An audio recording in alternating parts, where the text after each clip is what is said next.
Yep. Chaos. Yeah, exactly. All right. Technology and chaos. Technology and chaos. That's going to be the name of my autobiography. Welcome to the Articulate Coven, the original, unofficial fan podcast and community for Anne Rice's Immortal Universe.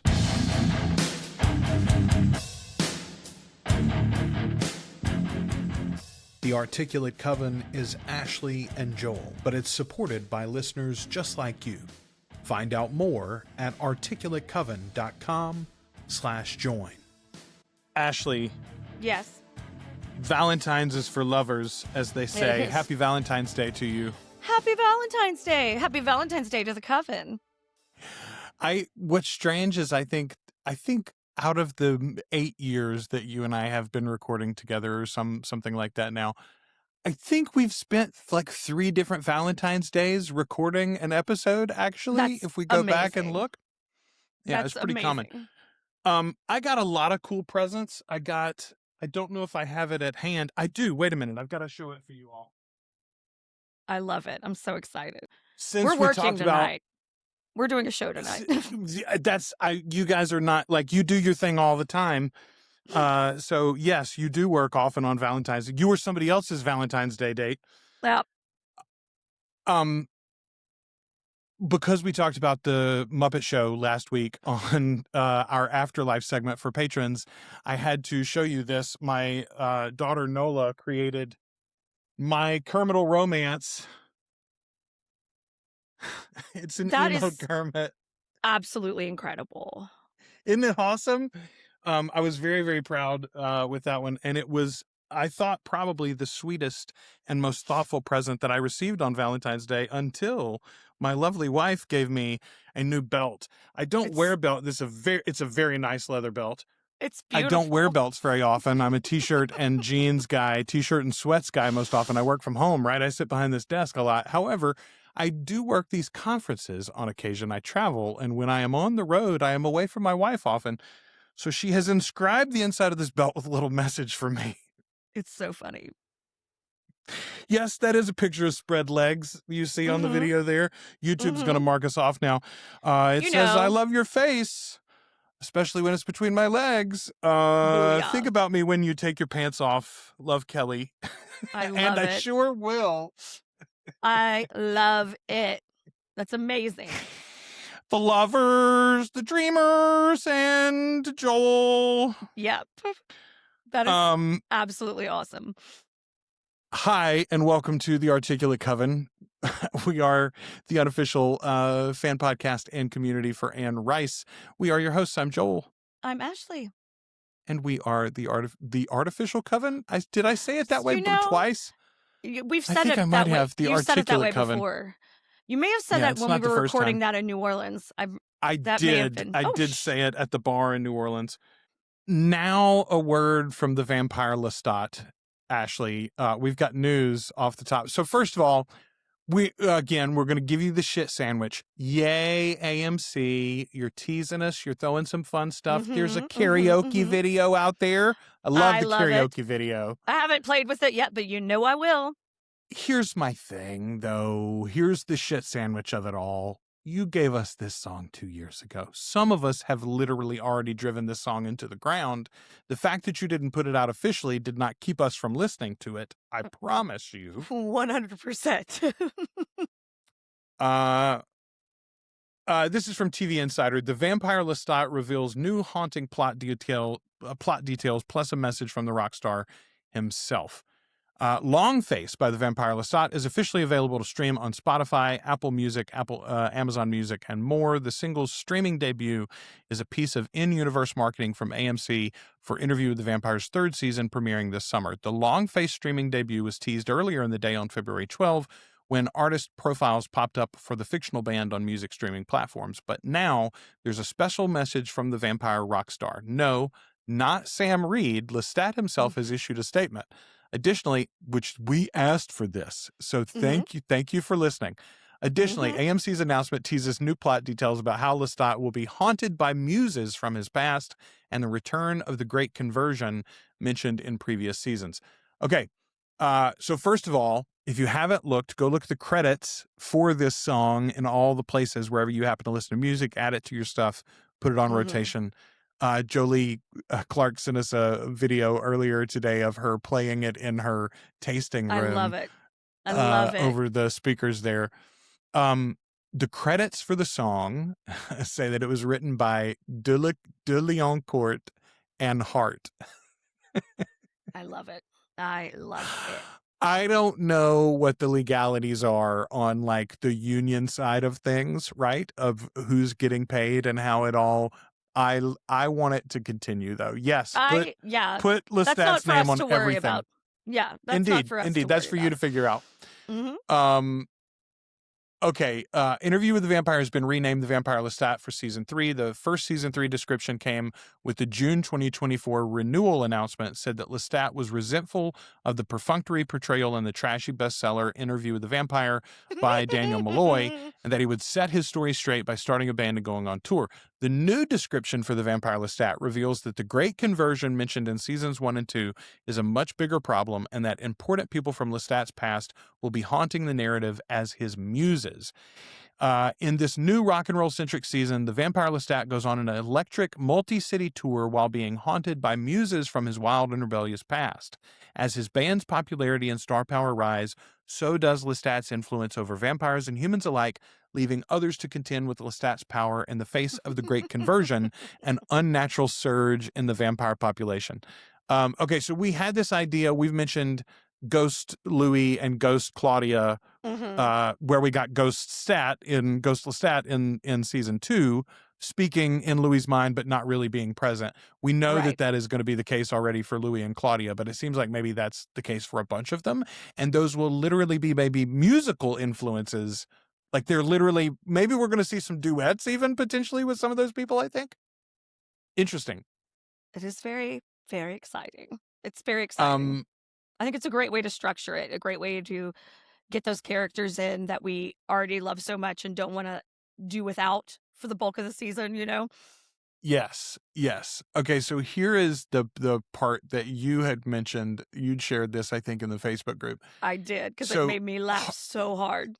So Daniel Hart's quoted first. Long Face is the first song I wrote for the Vampire Lestat, Hart said in a statement. We decided early on to make David Bowie a big influence for Lestat's musical style and persona, and there's certainly some Ziggy Stardust in this song, but we chose Bowie not only for his glam era, but because he was a chameleon.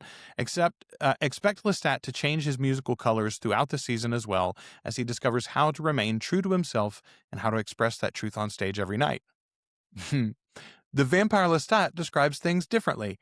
Long Face is the first song Daniel produced for my album, said Lestat.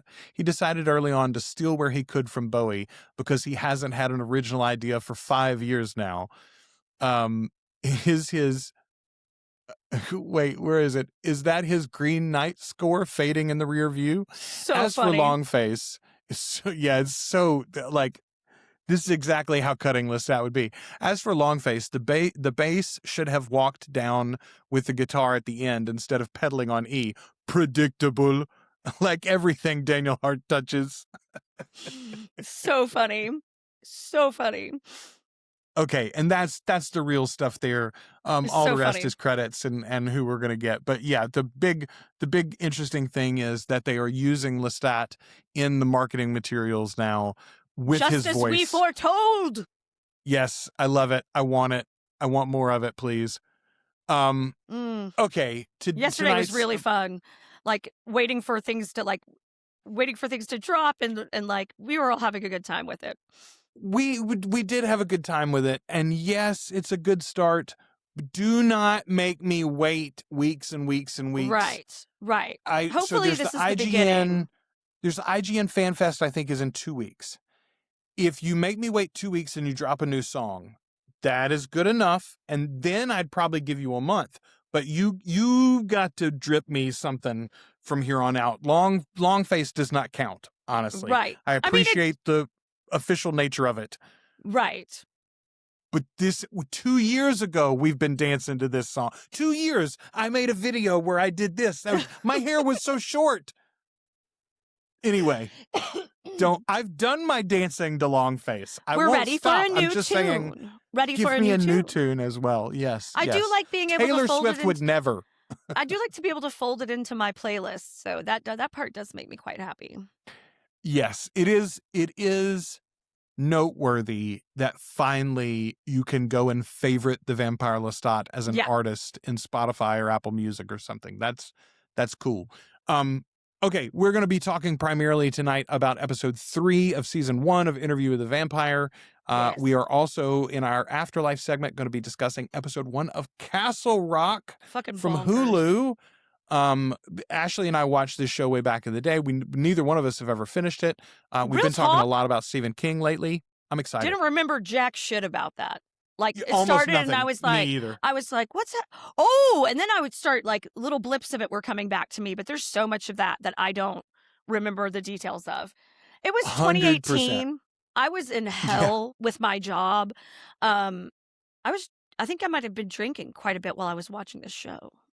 There have been so many lifetimes led since then. Oh, I can't even tell you. Yes. Holy shit. We had a whole pandemic. We had a coup attempt. We had a whole pandemic. Like so much has happened since 2018. Had a despot elected president. Mm-hmm. There's some things have gone on. Anyway. Things have gone awry.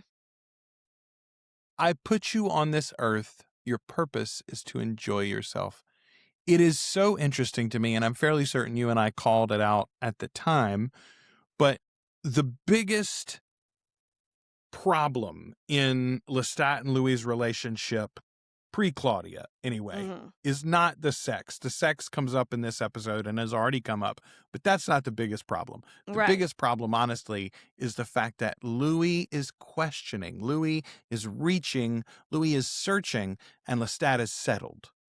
Well, and I think, too, Lestat thought this was going to be really easy. Like, Louis and I have a great time. We have a good time running around together in this town. Like, I'm going to turn him into a vampire, and all of the problems that he has are going to magically fucking disappear.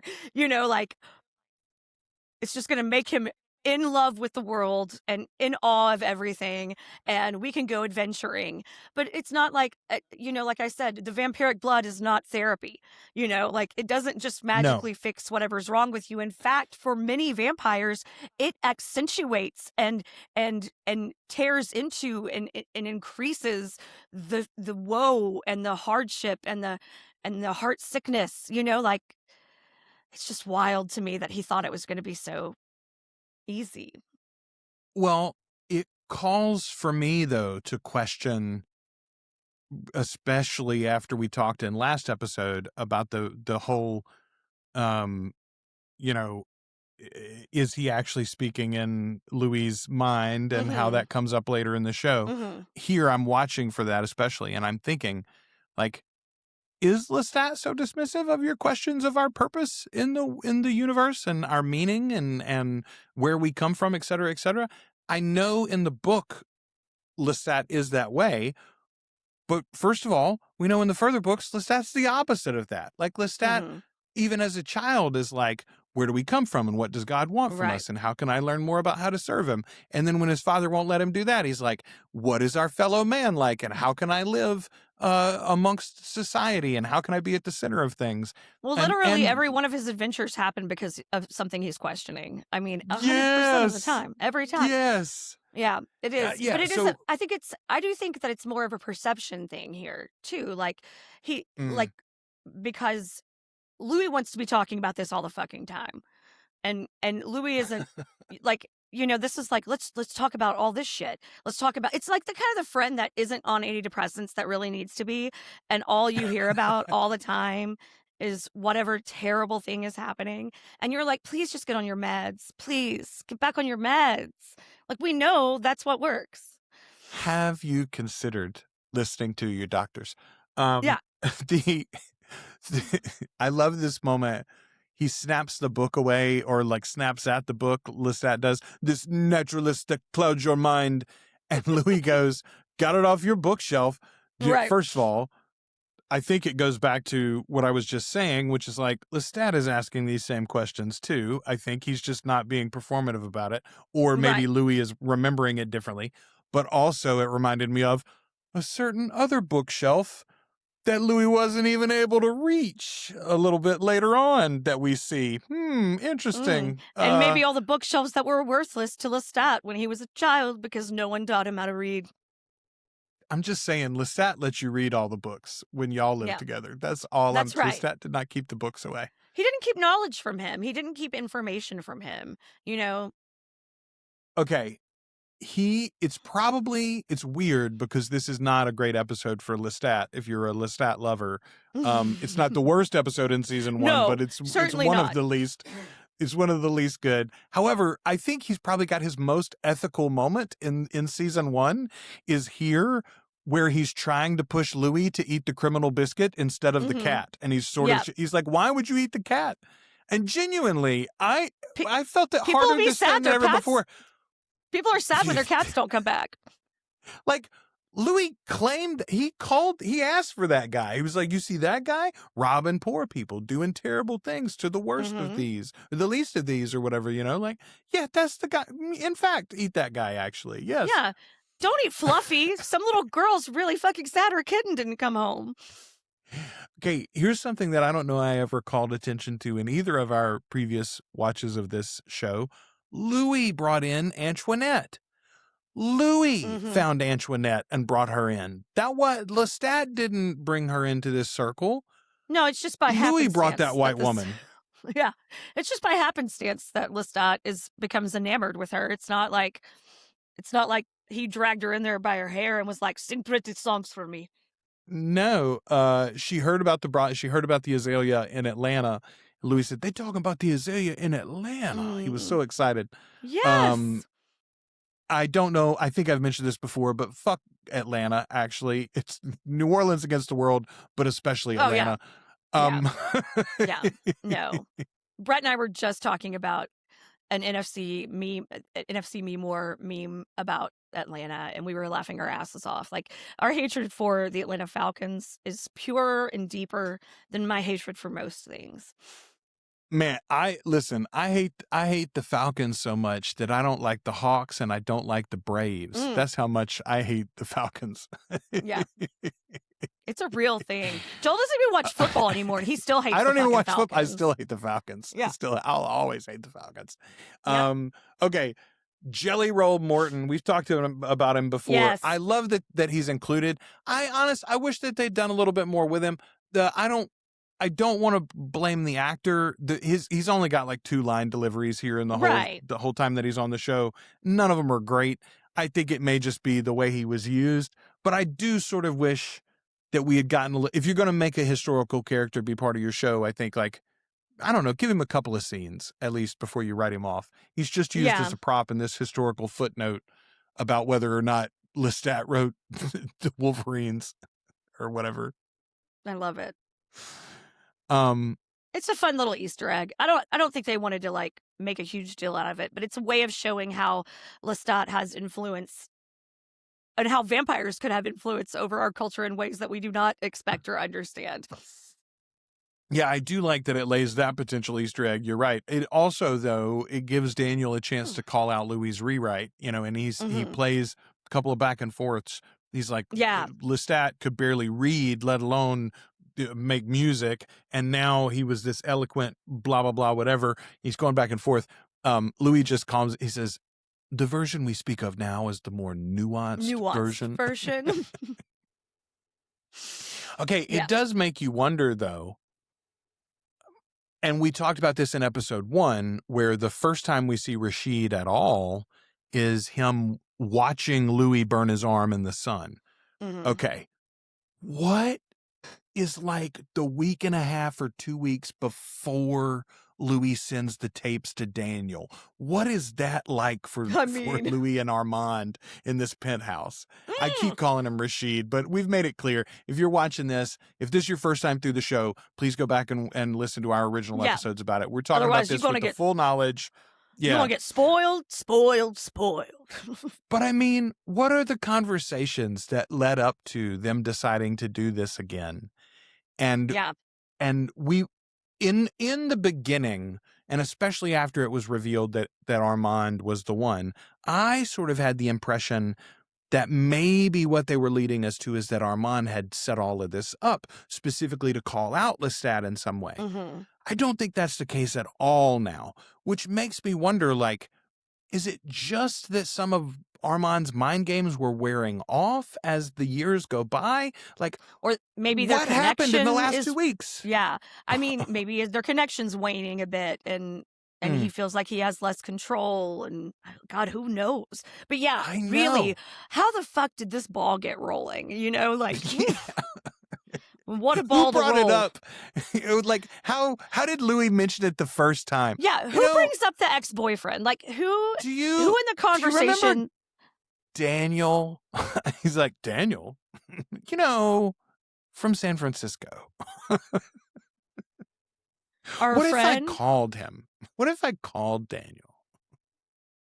Or does somebody just accidentally bring up Lestat during dinner and then all of a sudden that's all Louis could think about? Okay. It's a few episodes later, but Armand eventually makes such a big deal about the number of times that Louis is saying the name Lestat. Mm-hmm. I genuinely think his name hadn't been said until Daniel was in the penthouse with them. This isn't. You don't talk about your mutual ex-boyfriend together. No. Especially when your mutual ex-boyfriend helped your current boyfriend almost kill you, killed your daughter, girlfriend, sister. Like, there's a lot to unpack with the complexities of these relationships, you know? Yeah, even in Armand's sanitized version of it that Louis is currently living in, as this is all coming up, the Odyssey of Recollection. Here we say it all out loud for the first time. Really, this unreliable narrator thing is on Front Street now, 3 episodes in. Well, they talk about it a lot in this episode. Yes. You know, because it's like he questions Daniel's memory of things. Daniel asks him about, you know, in that encounter in the bayou, the rain. If it's raining or not, you know. So this episode does so much legwork and setting up the questions that we all are going to have going forward about what's real and what's not. It's really well done. It's a quieter episode in a lot of ways. But it lays a lot of the pieces. Yes, it does. It's so interesting because the first episode is really like a film. The first episode is almost like if somebody tried to just remake the 94 film. Yeah. But it doesn't tell the whole story. It's like, let's do it as a trilogy, you know? Okay. Yeah, and so that's part 1, right? And then the second episode is almost like a pilot for a TV show. It's like, well, what is this TV show going to be like week to week? And so that's episode 2. It's like, oh, we're going to do some of this and some of that. And, you know, we'll move the story along. But here's a way that we could have a satisfying little story. And that's just its own thing. And then this episode is like, yeah, but what is the whole series going to be about? You're like, oh, let me tell you. Yeah. Well, and you remember how he told this story once already? Oh, but there's differences. See? Quite a bit different. Yeah. And I think that this just goes to show too, like Louis is always being held back and held down by society because of who he is as a Black man. You know, and as now people have come to suspect that he is more openly homosexual, you know, like he is being pulled back and held down again and again and again. And every time he thinks, I've got the azalea now, I'm legit. I am like, this is my dream. I'm actually living my dream. It's not my little shitty brothels all down the street. It's this place. And he feels like he's finally the man he wants to be in a lot of ways. And then boom, they're going to snatch it right the fuck back from you, you know, because you've gotten too proud. You've gotten too uppity, you know, like, oh. We haven't mentioned her yet in this rewatch. Hannah Moscovich was the writer for this one with Roland Jones. And like, good God, she's so fantastic. She's really talented. We've given her flowers before, but genuinely, okay, I've been concerned about when is Rollin decide that he's had enough of this and let it pass the reins to somebody else.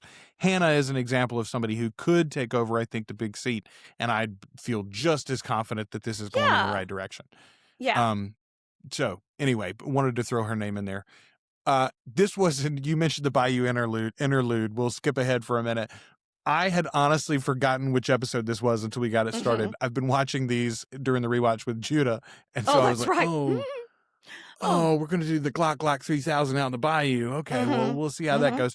Luckily, it was a little bit better on the surround system than in my headphones. So in our headphones? Oh my God. Yeah, it wasn't quite as but it was hilarious watching him react to 3 or 4 things in this episode. In particular, they were already in the bayou. They were out of the vehicle and starting to walk away, and like turned to look at each other for the first time.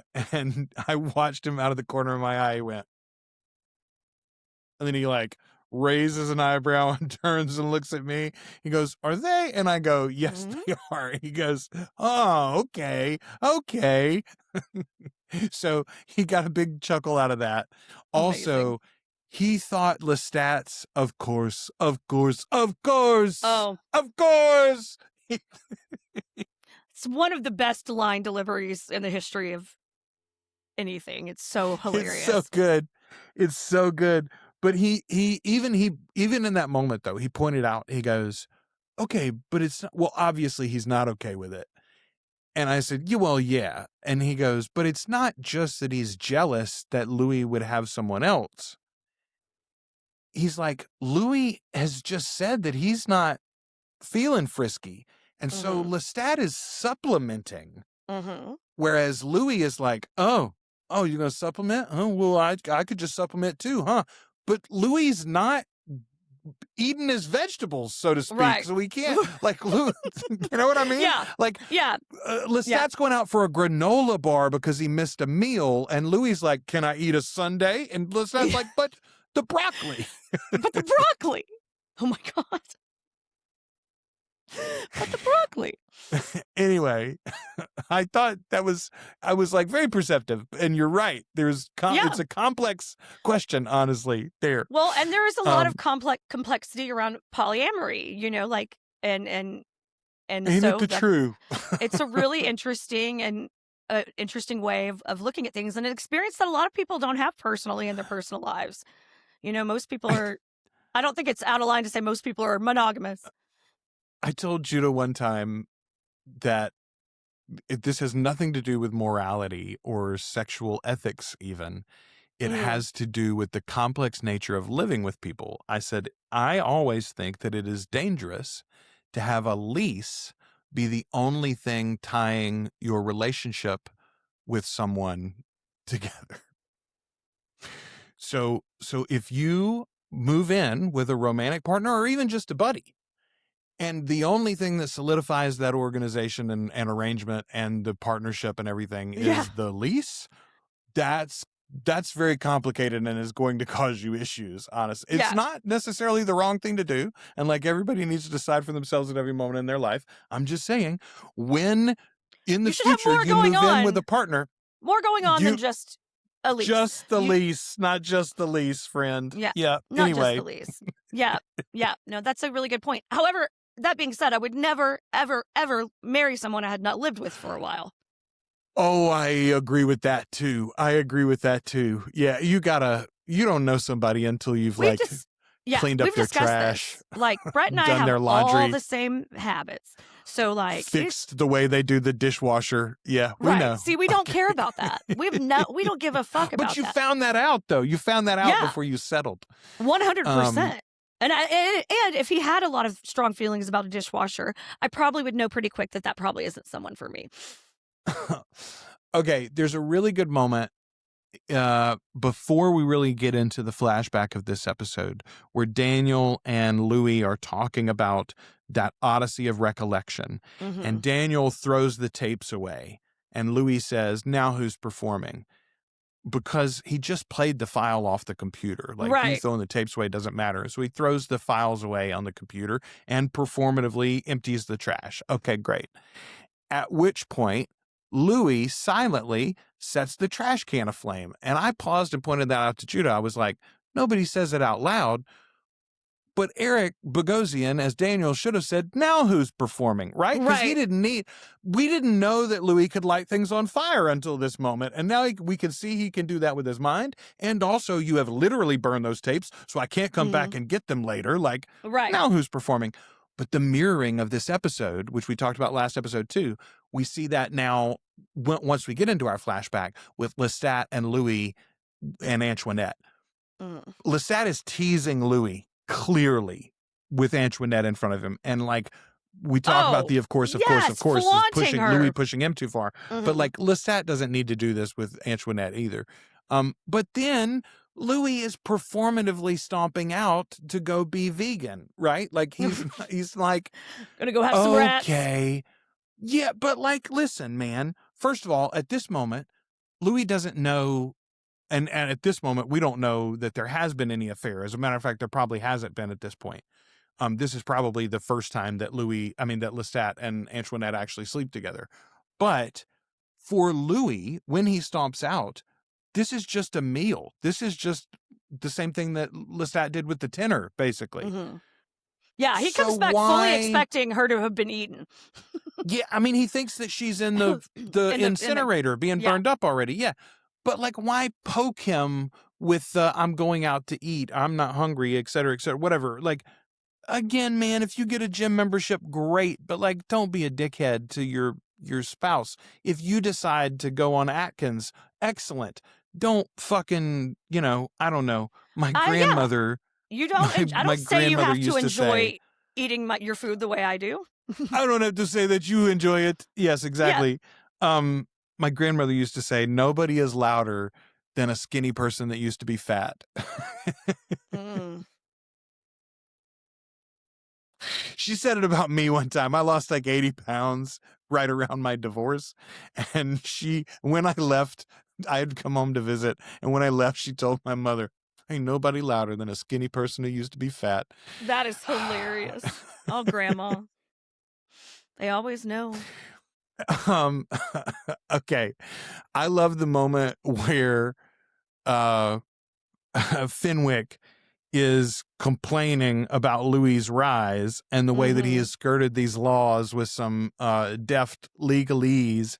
And he says something about, trusting your oh no, it's not even him. It's our other buddy, Tom Anderson says, letting a woman count your coin? No offense, Mrs. Bricktop. And she says, you want to apologize to me for calling me a woman?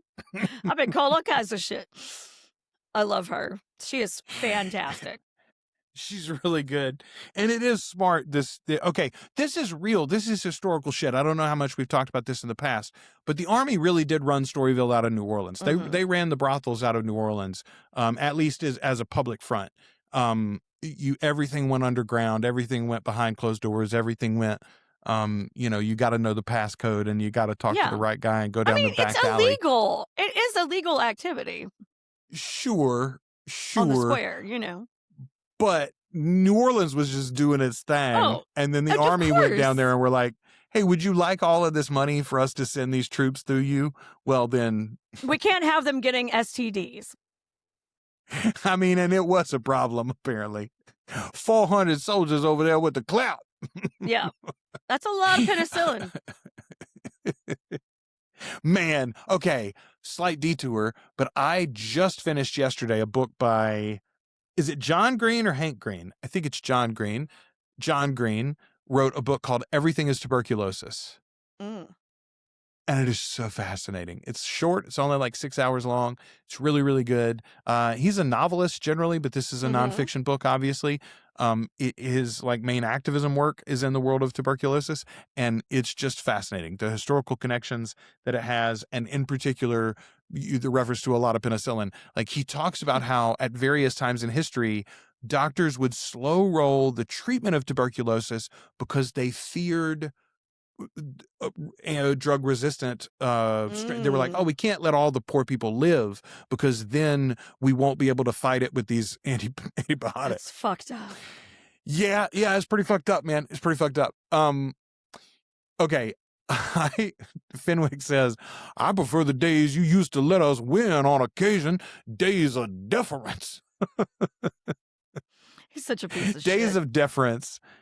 Days of deference is what I'm going to start saying. Anytime someone says "Make America Great Again," I'm going to say, "Oh yes, the days of deference, sir." Yeah. Yes, that's Lord. That's what they mean when they say "Make America Great Again." What they mean is, yes, sir, no, sir, thank you, sir.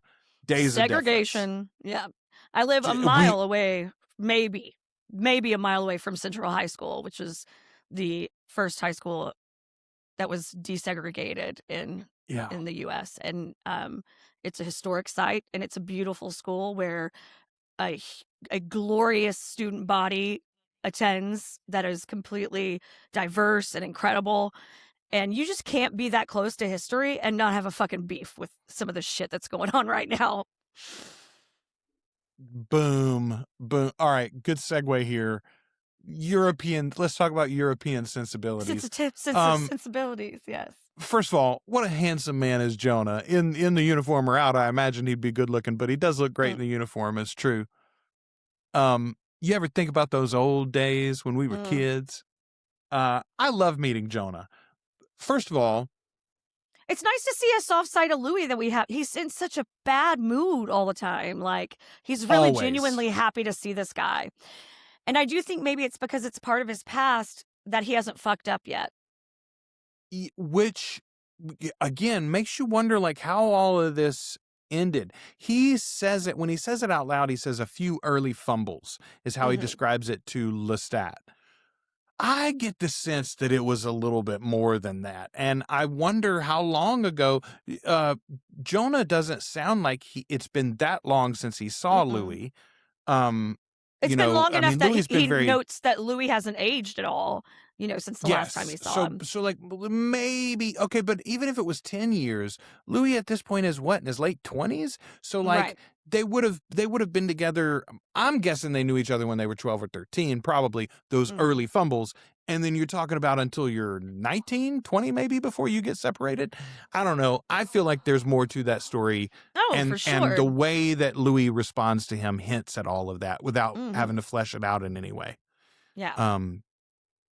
Okay. It's just a total different vibe when he sees him. It's like he's not happy to see Lestat right now. No, not really at all. And he's not really happy to see even Grace, who I was just literally going back and listening to pieces of old episodes the other day as I marked our ad slots, which we'll get to in just a second. Oh, well. But I was doing that, and I heard our discussion of this episode the first time, our very first discussion of this episode. And I was talking about the fact that Louis needs Grace desperately, which is what we see later in this episode as he's fighting through. It's not like even the rest of the... she loves him anyway.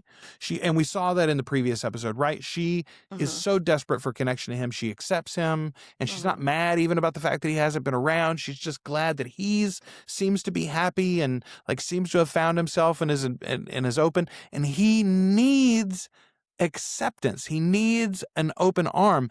What kills me, and I know it killed you, and it has whenever we watch this, there is so much of that Lestat is offering. Yeah. And yet their communication styles and their various backgrounds do not allow them to be able to share that with one another, right? Lestat is not offering it in the way that Louis needs it, and Louis can't hear it the way that Lestat's offering it. So they're missing each other. Yeah, it's getting very lost in translation between the two of them. And it is because Lestat is not offering it in the way that Louis wants to receive it. And Lestat doesn't care how Louis wants to receive it. That's a good way to put it. Okay. He says to Daniel, Louis says to Daniel, I would meet Jonah decades later. Okay, first of all, boy, I wonder how that conversation went. But okay, we know from the teasers of season 3 that we're going to get a scene where Louis meets Bruce. I wonder if we could get an old Jonah scene where Louis meets Jonah aged and has to sort of explain this, and they have a bit of, whether they sleep together again or not, they have a moment of connection, you know? Yeah. It's not something I had thought about before rewatching this episode, but because they do put that little Easter egg in that they had met up, it did make me wonder this time. I was like, or they could have done a meetup in Paris when they were living in Paris. I mentioned the ad slots earlier. If you have just recently started listening to the show, maybe this doesn't change anything for you, but if you're a longtime listener, all of a sudden you got ads in the show. What happened? We've made a deal with a ad company, and so they're going to be pre-rolls, post-rolls, and one in the middle. It's kind of fun, though. And it is. No, it's very exciting. There's a potential for host-read ads in the future, too, so watch out for that. But I do want to let you know that the Articulate Coven is brought to you by our patrons, of course, and these sponsors. The Articulate Coven is brought to you by our sponsors, patrons, and listeners and viewers just like you. Go to articulatecoven.com for all the details on how to support the show. And remember, patrons always get everything we do early and ad-free. Yeah, it was weird going back and marking those ad breaks in all the old shows, trying to find like a good place to put them in. Right. But it also, though, I was skimming through like these discussions the first time we were watching the show. I was like, oh, baby conversations. I know, we were such babies. We were so young and it's happy. Funny. I listened to a little bit of a discussion of us talking about Castle Rock too previously, so we'll get to that in a little while. Awesome. Okay. Here comes the ghost. The kids, Louis goes home to see, well, he goes home because it's a birthday party. But he gets there and the kids run away from him and literally say, "Here comes the ghost. Oh no, he's going to get us. He's going to get us." But then the twins are like, he proves them right for being scared of them, which is so sad. And this is Mama his breaking Dulac, point though. with this is his breaking point with Grace. She's scared of him now. Mama Dulac is so mean to him, though. I'm trying to think of an example, that but it's line, like, there he is. There he is. Yeah. Ooh. Yeah. It's not. I mean, I don't. If you were scared of him and you thought he was evil, maybe don't. I don't know. Maybe don't throw sticks and arrows at him. Well, I don't think she's mad. I mean, I don't think she's scared of him. Mama Dulac, I don't think is scared of him. That's a good point. I think she's angry at him. Yeah. The devil walks at night, she says. Okay. Doesn't he, though? He kicks in the door. He scares Grace. He ruins that one bit of unconditional love. And then he stumbles home. And first of all, it was sad. It reminds me when he was walking into the house here to go back to Lestat, it's very similar to the way he walked out of the house that first morning after he's turned, when he walks into the sun for the first time, and he's like slumping and like, he just looks disheveled and sad and confused, and I don't know, but he's at his lowest. He's at his absolute lowest, and Lestat's got a house full of soldiers. And not like, just having a good time, has a house full of soldiers to be a cunt. I mean, like on several levels, right? So, okay, first of all, if you were in a shitty mood and you come home and your roommate is throwing a party without your know-how. Oh my God.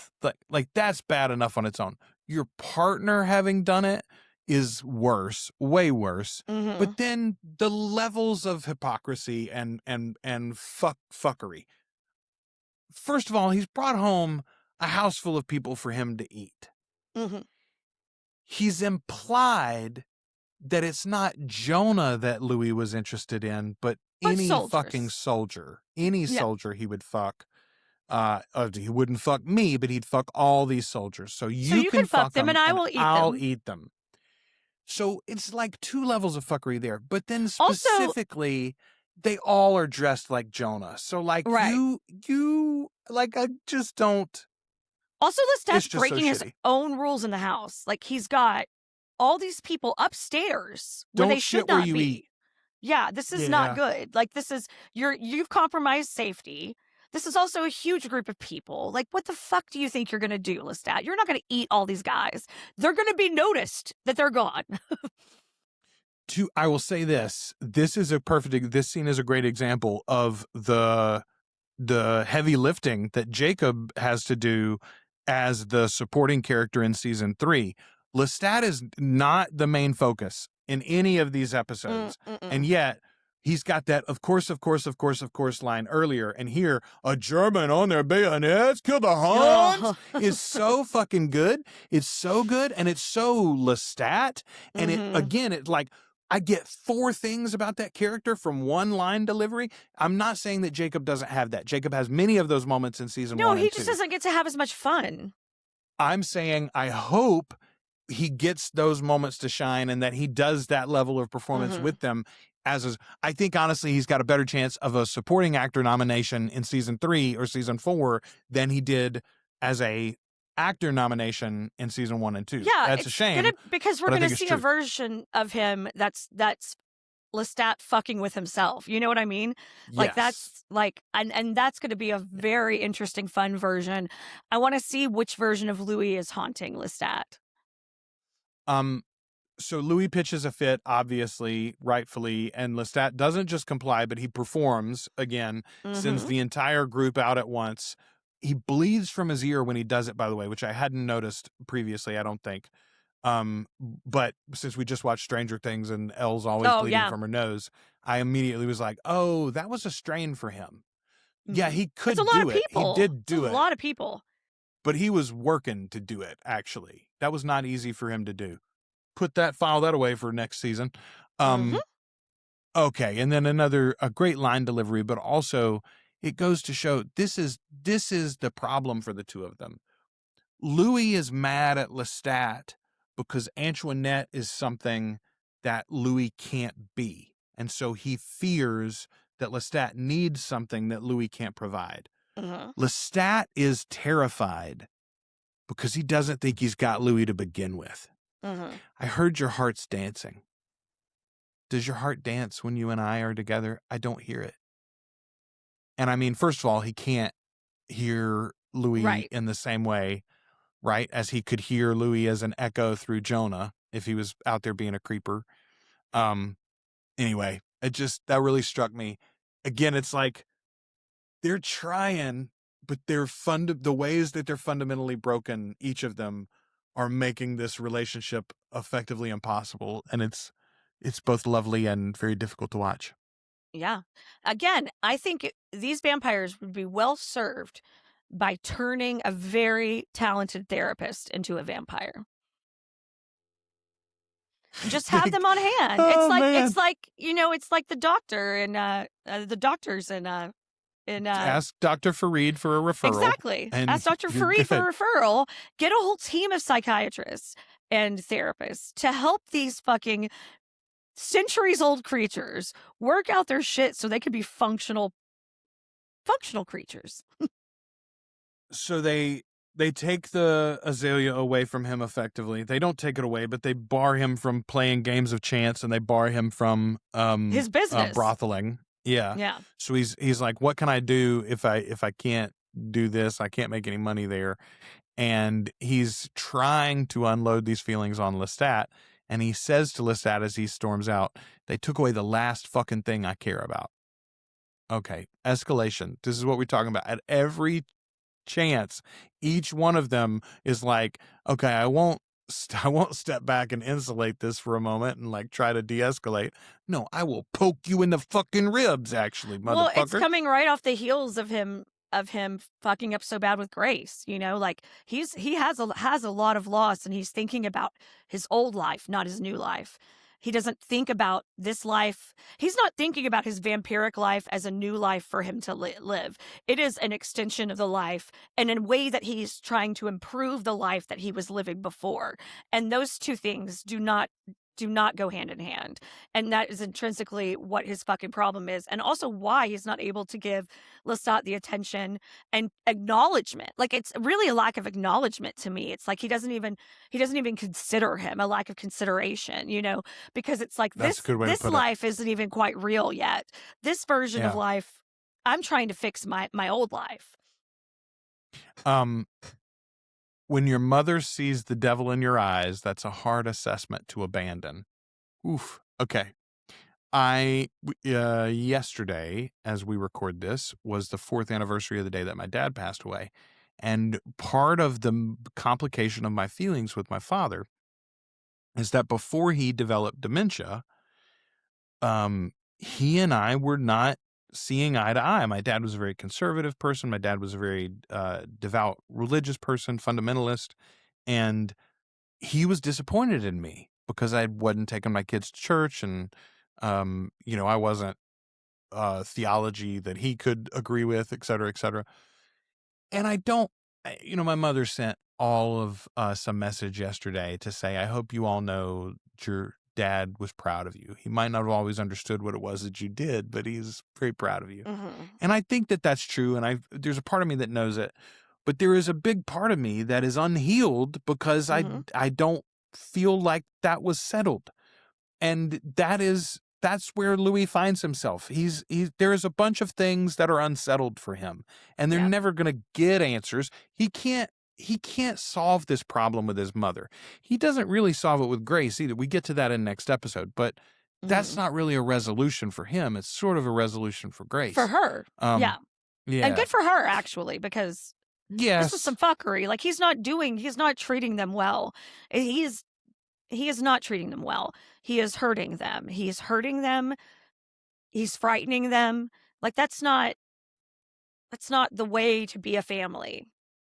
Yeah, and if the only thing that Mama Dulac was mad at Louis about was the fact that he's got long nails and wears glasses and sleeps with that white man, then Louis could be okay with it. But Mama Dulac's mad because he's gay. Mama Dulac's mad because he's flashy. Mama Dulac's mad because he's worldly and soft-handed and all the things. He's one of those men like him will do that. He's going to hell. She thinks he's going to hell. And that was before the vampirism. And that was before the vampirism. Yeah.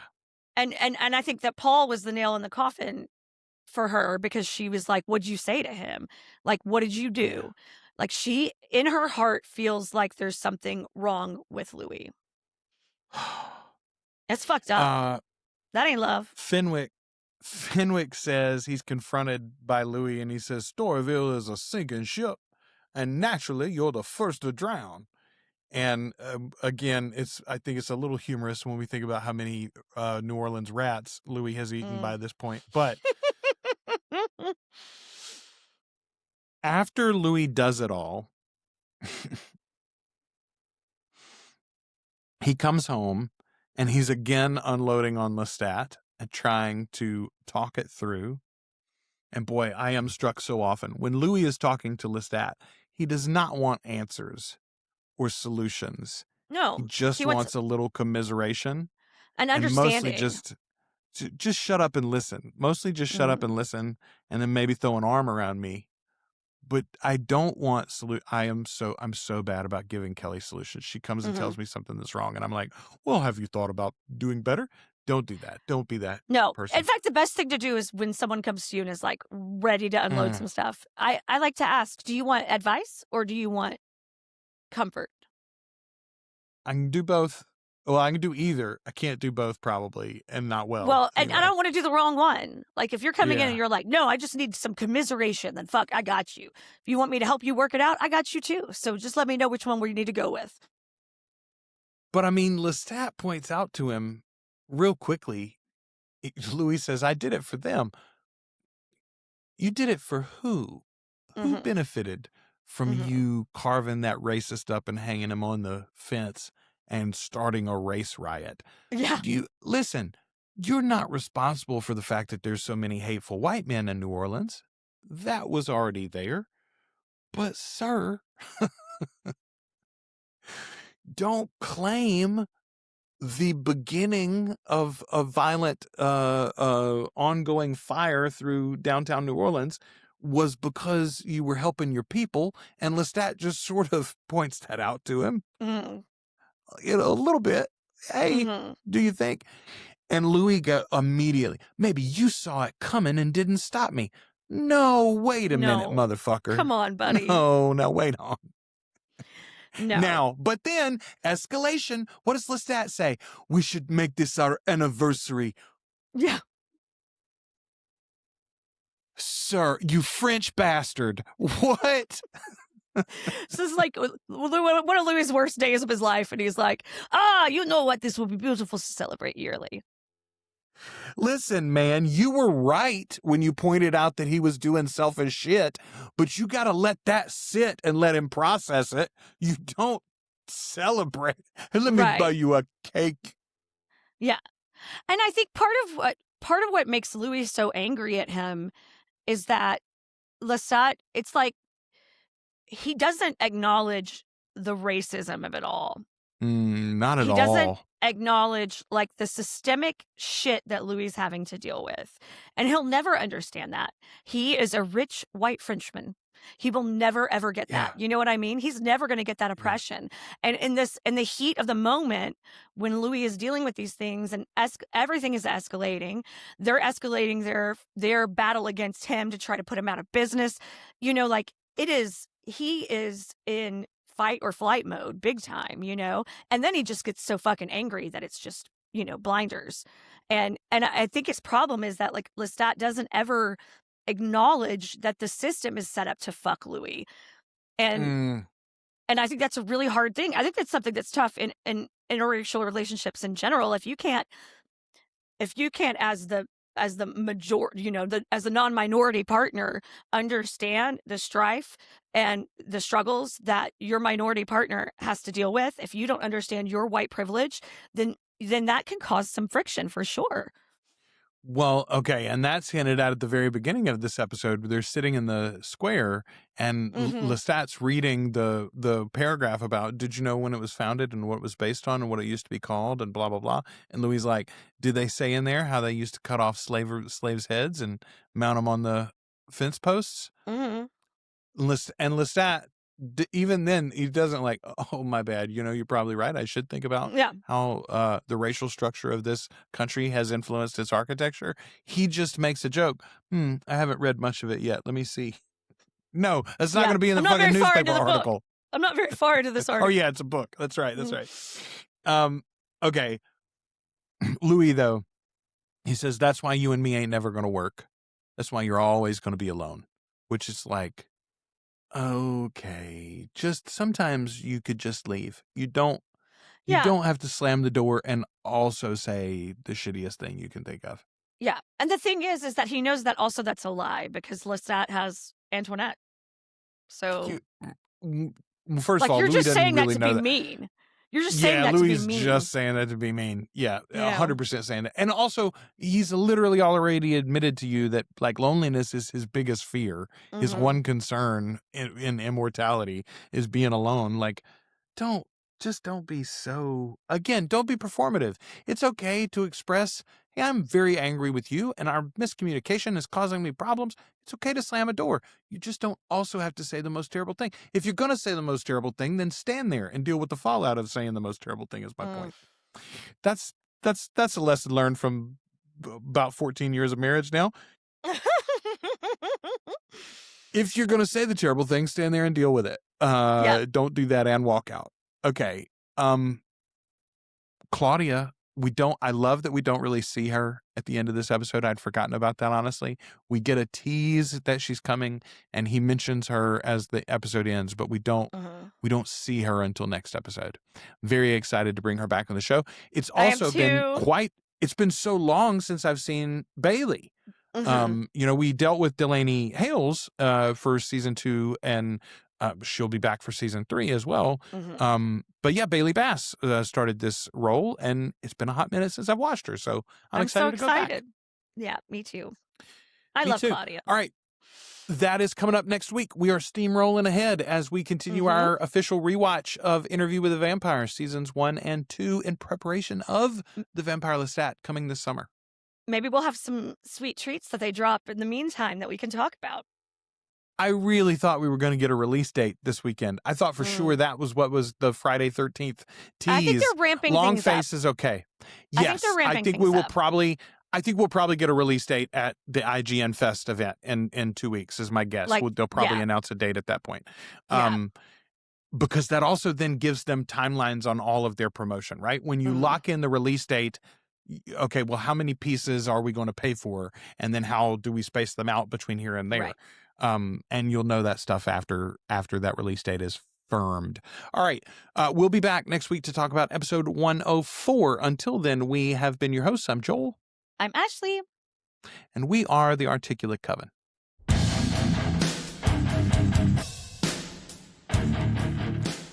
Thank you for sharing this time with the Articulate Coven. Support the show as either a free or paid member at articulatecoven.com/join.